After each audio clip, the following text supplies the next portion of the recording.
Buat kita menjadi hamba yang terjebak, masuk dalam jebakan keinginan. Apa itu jebakan keinginan? Ada dua paling tidak. Inginkan sesuatu hanya untuk kalau sudah dapat, kita kepingin lagi yang lain.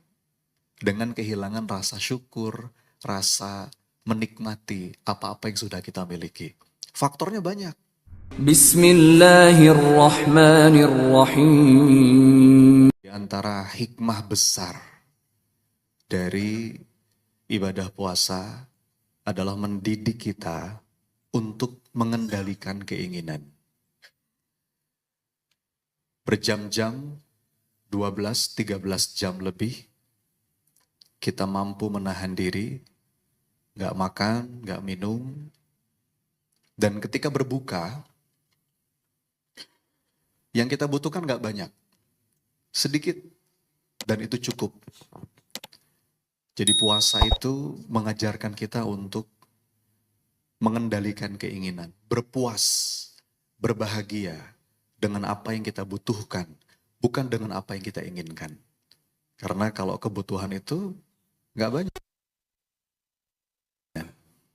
Kalaupun takdir Allah kita punya banyak itu kita distribusikan seluas-luasnya. Apakah salah punya keinginan? Jawabannya tentu tidak. Sebagai manusia, fitrahnya kita pasti punya keinginan.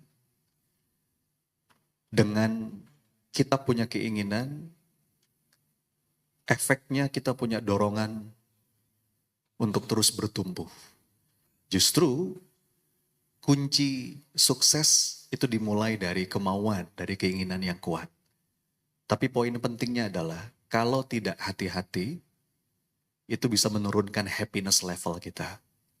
Membuat kita menjadi hamba yang terjebak, masuk dalam jebakan keinginan. Apa itu jebakan keinginan? Ada dua paling tidak, Bapak Ibu jamaah sekalian. Yang pertama, seseorang itu dikatakan masuk dalam jebakan keinginan saat kita lebih sibuk dengan apa-apa yang belum ada. Sampai kita lupa menghargai, lupa mengapresiasi, lupa mensyukuri apa-apa yang ada. Nah, itu jebakan yang pertama. Jebakan yang kedua, ketika keinginan itu membuat kita sibuk merisaukan hasil dan lupa untuk menikmati proses. Padahal Bapak Ibu, mana yang lebih penting kalau saya tanya lebih penting hasil atau proses?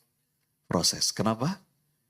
Karena hasil itu sudah di zona, sudah di wilayahnya Allah. Tugas kita itu menyempurnakan proses. Jadi kemampuan seseorang untuk bisa menikmati proses, itu akan membuat orang itu bisa mempersembahkan karya terbaik. Siapapun yang mampu menghasilkan karya terbaik dalam hidupnya, dia pasti punya satu elemen yang namanya enjoyment. Kemampuan untuk menikmati proses, menikmati ikhtiar.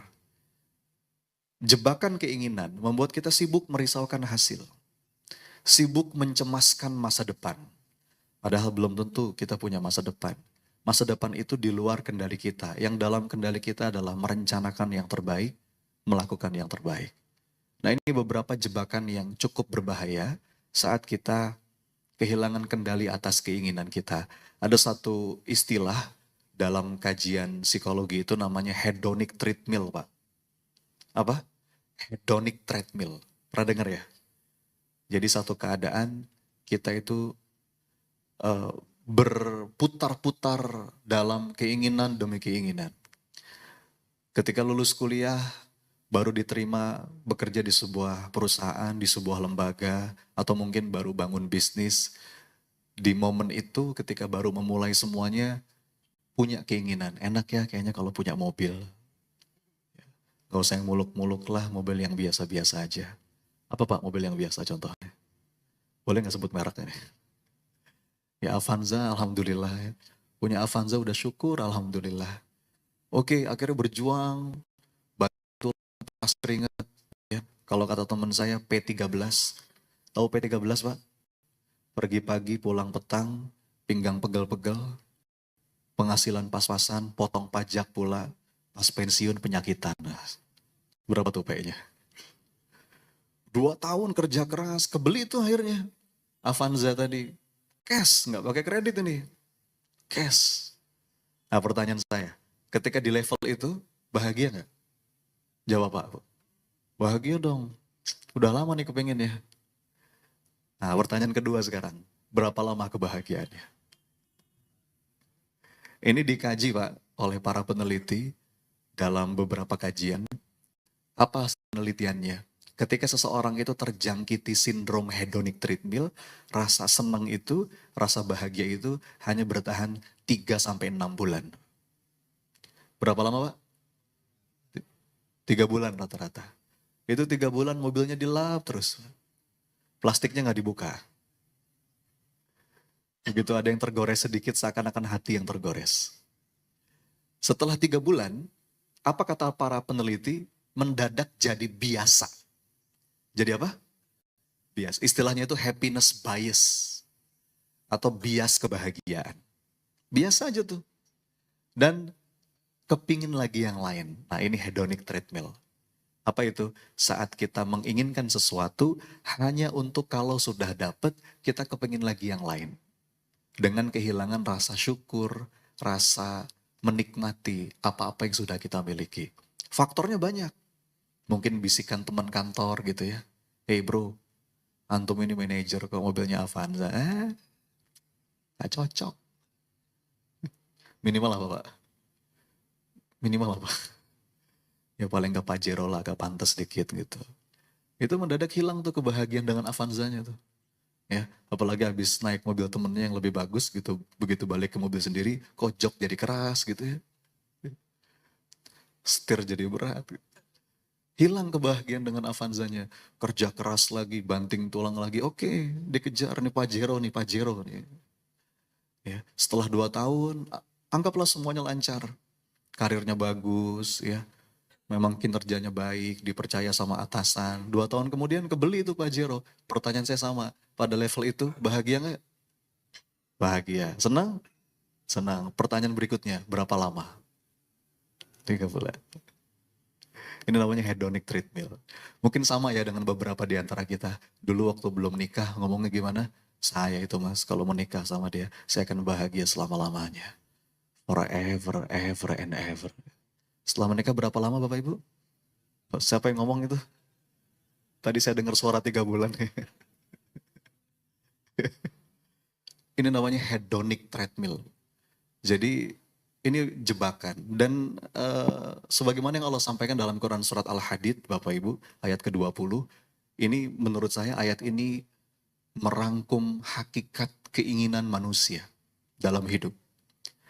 Allah berfirman dalam ayat ini, A'udzubillahi minasyaitonirrajim, "I'lamu annamal hayatud dunya la'ibun wa lahwun wa zinatun wa tafakhurum bainakum wa takatsurum fil amwali wal aulad." Kata Allah dalam ayat ini, kehidupan dunia itu hanyalah permainan, senda gurau, sesuatu yang melalaikan, perhiasan, saling berbangga-bangga di antara kamu dengan jumlah harta, jumlah anak. Nah yang menarik, analoginya Bapak Ibu yang Allah gunakan di ayat ini. Kamathali ghaisin a'jabal kuffara nabatuhu thumma yahiju fatarahu musfarra thumma yakunu khutama. Jadi kata Allah analoginya itu seperti seseorang yang punya kebun, lalu kebunnya itu subur, disiram hujan, hijau, subur, dan membuat pemilik kebunnya itu kagum. Masya Allah, kebunku bagus, kebunku indah. Tapi lama-lama kebun itu jadi kuning, kering. Dah, segitu aja Bapak Ibu. Nah saya kasih analogi yang lain supaya lebih nempel. Saya mau nanya, Bapak Ibu pernah nganter anak nggak? Mungkin anak, mungkin keponakan, mungkin cucu, beli mainan ke toko mainan. Pernah? Pernah ya? Coba perhatikan ekspresinya gimana Pak? Bagaimana ekspresinya? Nah, ini biasanya Pak musim lebaran nih. Ya, saya udah janji sama anak saya yang nomor 2 yang masih belajar puasa. Teh, kalau kamu 30 hari puasanya pol, nanti Abi beliin hadiah. Abi kasih hadiah. Kamu mau apa? Mainan Abi? Boleh. Ya, nanti ketika berhasil kita ajakkan ke toko mainan tuh, ke Toys Kingdom atau kemana. Ketika masuk ke toko itu, perhatikan binar-binar wajahnya Bapak Ibu. Gimana kira-kira? Wah, itu udah kayak di surga Pak. Wah, pilih satu yang paling kamu suka. Bener Abi, bener. Pilih, bingung dia kan.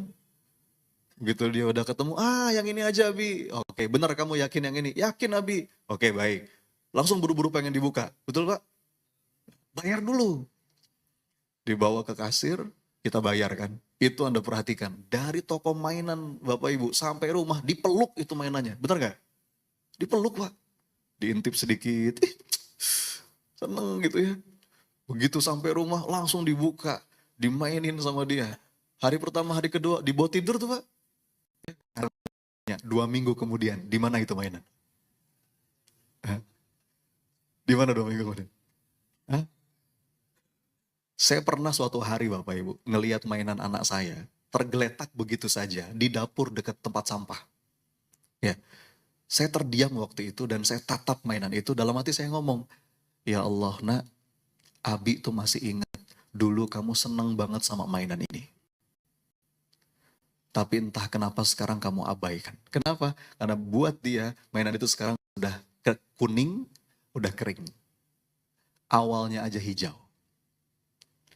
Bapak Ibu, dunia, apapun judulnya, analoginya persis kayak gitu. Coba Anda mau pakai contoh apa? Kayak gitu persis analoginya. Ya. Jadi ini nih, jangan sampai kita kejebak dengan keinginan. Ayah bunda yang dirahmati Allah. Ini jebakan yang perlu kita waspadai. Ya. Tadi 2 jebakannya. 1, ketika keinginan itu membuat kita sibuk mikirin apa-apa yang belum ada, lupa menghargai apa-apa yang sudah ada. Nggak bisa menikmati masa kini. Ya, kan ada 3 tuh, kata para psikolog penderitaan hidup. 1, mensedihkan yang sudah lewat. 2, mencemaskan yang di depan. Yang ketiga, tidak menikmati yang hari ini. Itu lengkap. Yang sudah lalu disedihkan, yang di depan dicemaskan, yang sekarang nggak dinikmatin. Terus maunya apa? Makanya definisi kebahagiaan kalau dalam Quran tuh sederhana. La khaufun alaihim walahum yahzanun. Dia nggak banyak takut dengan yang di depan, nggak banyak cemas, nggak banyak khawatir, dan dia tidak sedih dengan apa yang sudah lewat. Ya, yang sudah. Ya, kalaupun ada kesalahan kita ambil pelajaran, kita ambil hikmahnya. Ya, dan dia betul-betul bisa menikmati apa yang hari ini sedang dijalani. Makanya kalau orang-orang yang ridho itu Bapak Ibu, prinsip hidupnya begini. Hadiah terindah adalah apa yang saat ini aku miliki. Dan takdir terindah adalah apa yang saat ini aku jalani. Coba diulang Bapak Ibu. Hadiah terindah adalah apa yang saat ini aku miliki. Takdir terindah adalah apa yang saat ini aku jalani. Kita perlu punya dorongan untuk terus bertumbuh. Itu harus. Dalam konteks amal soleh, kita nggak boleh merasa puas. Ya, dalam ilmu, bahkan di antara keserakahan yang itu diperbolehkan adalah dalam ilmu gitu. Stay hungry, stay foolish. Kalau dalam ilmu tuh teruslah merasa kurang. Jangan pernah merasa cukup. Apalagi dalam urusan akhirat. Kita yang boleh ngelihat ke atas itu kan dalam urusan akhirat. Betul ya Bapak Ibu? Iri yang diperbolehkan itu iri dalam urusan akhirat. Jadi dalam urusan amal soleh kita nggak boleh merasa puas. Adapun dalam konteks rezeki yang Allah bagikan, kita merasa puas. Dalam amal soleh kita harus terus bertumbuh. Tapi bertumbuhnya dengan rasa syukur. Bukan bertumbuh dengan sense of lack. Rasa kekurangan. Nah, itu energinya nggak bagus. Kalau kita ngejar sesuatu dengan rasa keluh kesah, tanpa rasa syukur, itu secara energi itu nggak bagus. Jadi kita bertumbuh, kita bisa tetap bertumbuh, tapi dengan merayakan keberhasilan apa yang sudah Allah kasih. Kita punya small win yang itu kita patut syukuri. Jadi kita punya sense of progress. Akhirnya setiap gerak langkah kita itu bisa kita jalani dengan sepenuh kenikmatan. Ya. Maka keinginan seperti apa yang jernih? Keinginan seperti apa yang diperbolehkan? Keinginan yang tetap membuat kita mampu berbahagia dengan apa yang hari ini Allah berikan. Di antara doa yang Rasulullah ajarkan itu Bapak Ibu, dalam sebuah hadis, doanya indah banget. Allahumma inni as'aluka nafsan bika mutmainnah tu'minu biliqa'ik wa tarda biqada'ik wa taqna'u bi'ata'ik. Ya Allah, karuniakanlah kepadaku jiwa yang tenang. Seperti apa itu jiwa yang tenang? Satu, tu'minu biliqa'ik. Jiwa yang tenang itu satu, yang tujuannya jelas, yang faham betul bahwa Allah adalah maksud hidupnya. Dia punya clarity of purpose. Ilahi anta maksudi waridha kamadlubi. Bukan yang lain, bukan siapapun, bukan apapun, tapi yang dia tuju itu adalah Allah. Betapa lelahnya kalau yang kita tuju sebatas pengakuan, penghargaan manusia. Berharap kepada manusia itu patah hati yang disengaja. Ya, kalau kata Sayyidina Ali, aku sudah pernah merasakan semua kepahitan hidup, tapi tidak ada yang lebih pahit melebihi pahitnya berharap kepada manusia. Ujungnya pasti kekecewaan. Makanya kadang-kadang Allah kasih kita patah hati supaya kita belajar. Kadang-kadang hati yang patah itu bagus Bapak Ibu. Kalau kata Maulana Rumi, you have to keep breaking your heart until it opens. Apa artinya? Terkadang kita perlu merasakan patah hati supaya dia terbuka. Ketika hati kita patah, ada celah-celah patahan, cahaya Allah masuk. Ya, jadi perjalanan hidup kita banyak patah hati itu ngajarin bahwa pada akhirnya tujuan yang paling penting dalam hidup itu adalah Allah ridho. Sudah, tu'minu biliqa'ik. Yang kedua, watardo biqada'ik, ridho dengan apa yang Allah tetapkan. Dan yang ketiga, wataqna'u bi'ata'ik, merasa cukup dengan apa yang Allah berikan. Ya, karena kalau kata nasihat dari salah seorang salafus soleh, orang yang serakah dalam urusan dunia ya, orang yang serakah itu sejatinya adalah orang yang fakir. Meskipun dia punya semua kekayaan. Tapi sebaliknya, orang yang qanaah sejatinya adalah orang yang kaya. Meskipun dia kelihatannya nggak punya banyak hal. Jadi qanaah itu adalah hati yang tenang saat dia mungkin tidak memiliki apa yang biasanya dimiliki oleh manusia. Tapi energi kelapangan itu akan Allah karuniakan kecukupan dan keberkahan. Karena kalau kita ngikutin nafsu, Bapak Ibu, kita nggak ada puasnya. Sebagaimana hadis Nabi SAW, memang anak Adam itu, kalaupun dia punya satu lembah emas, dia pasti kepingin dua lembah yang lain. Dan tidak akan pernah cukup sampai tanah kubur masuk ke dalam mulutnya. Ya, itu sifat dasar kita. Kita kan anak Adam. Dan ini hadis dari Nabi SAW, hadis riwayat Al-Bukhari, ini hadis sahih. Kita perlu aware dengan sifat dasar ini. Bahwa memang basically kita tuh gak pernah merasa puas. Maka ini perlu kita kelola. Ya, ini perlu kita kelola. Cara ngelolanya gimana? Ada caranya, Bapak Ibu, untuk menata keinginan. Ada dua kutub yang perlu kita selaraskan. Jadi nanti nih Bapak Ibu, ini boleh dipraktekin ya. Anda bikin dua kolom, bikin di kertas aja. Bikin dua kolom, yang kolom sebelah kiri itu wanting. Wanting itu apa? Hal-hal yang Anda inginkan. Yang kolom sebelah kanan itu enjoying. Enjoying itu apa? Hal-hal yang kita nikmati ya. Jadi nggak apa-apa kita punya keinginan, ditulis aja. Coba sekarang lagi kepengen apa? Satu, pengen berangkat haji, pengen berangkat umroh, menghajikan orang tua, pengen punya ini, pengen punya itu. Nggak apa-apa, selama itu hal yang positif, nggak ada yang salah dengan itu. Ya, tulis tuh ada berapa, Anda hitung. Misalkan Anda punya 50 list gitu ya, 50 poin, itu di kolom wanting. Nah, sekarang isi juga kolom yang sebelah kanannya. Tadi kolom yang sebelah kanannya apa? Enjoying. Apa itu enjoying? Hal-hal yang Anda nikmati. Ya. Minimal itu jumlahnya seimbang Bapak Ibu. Itu minimal. Jadi kalau Anda punya 50 keinginan, boleh nggak? Boleh. Selama itu hal-hal yang positif. Ya. Tapi supaya kita nggak terjebak tadi, masuk dalam jebakan keinginan, setidaknya Anda juga punya 50 hal yang sangat Anda nikmati dalam hidup. Satu, makasih ya Allah. Masih dikasih kesempatan.